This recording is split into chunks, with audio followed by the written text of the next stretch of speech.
Janvier Mondechonte, 2 îles de Guam. Dans l'épaisseur étouffante de la jungle, de chasseurs locaux vérifient leurs pièges à crevettes. Soudain, les buissons s'agitent. Ce n'est pas un animal.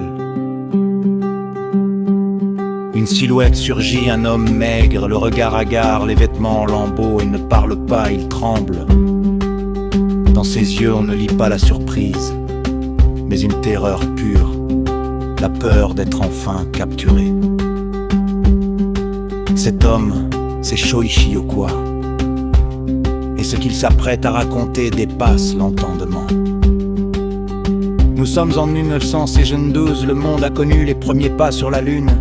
Les Beatles se sont déjà séparés, la télévision est en couleur, mais pour Yokoi, le calendrier s'est arrêté en 1944. Envoyé sur l'île pendant la Seconde Guerre mondiale, il a vu ses camarades tomber un à un sous l'offensée d'American. Et pour lui, se rendre n'était pas une option fidèle au code de l'honneur impérial. Il s'est enfoncé dans l'inconnu. Il a disparu pendant 28 ans, la vie dans l'ombre. Imaginez son quotidien près de 3 décennies dans une prison qu'il a lui-même bâtie.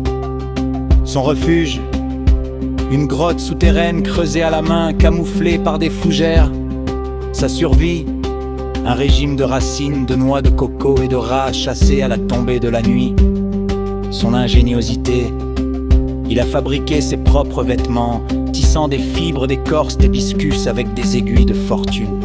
Chaque craquement de branche était une menace, chaque patrouille au loin, un peloton d'exécution imaginaire. Parfois, il trouvait des tracts tombés du ciel annonçant que la guerre était finie. Il les lisait et les jetait pour lui.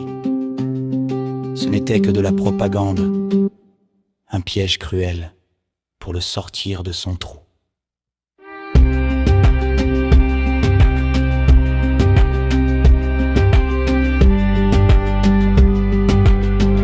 Quand les chasseurs le ramènent enfin à la civilisation, le choc est brutal, le Japon qu'il a quitté est une nation en ruine. Le Japon qu'il retrouve est une puissance technologique. Mais le plus bouleversant, ce sont ses premiers mots en posant le pied sur le sol japonais. C'est avec beaucoup d'embarras que je reviens.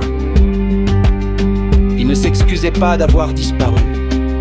Il s'excusait d'avoir survécu alors qu'il aurait dû mourir pour son pays. Shōichi Yokoi n'était ni un fou, ni un fanatique. C'était un homme figé dans le temps, un esprit capable d'une endurance surhumaine. Resté fidèle à un monde qui n'existait plus depuis longtemps. C'est l'histoire d'une loyauté poussée jusqu'à l'absurde.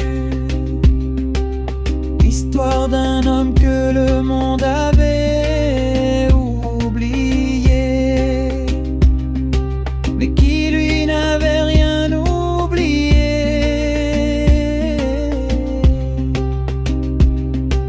Merci d'avoir écouté cette histoire et n'hésite pas à t'abonner pour plus d'histoires comme celle-ci à découvrir sur ma chaîne YouTube. Ciao!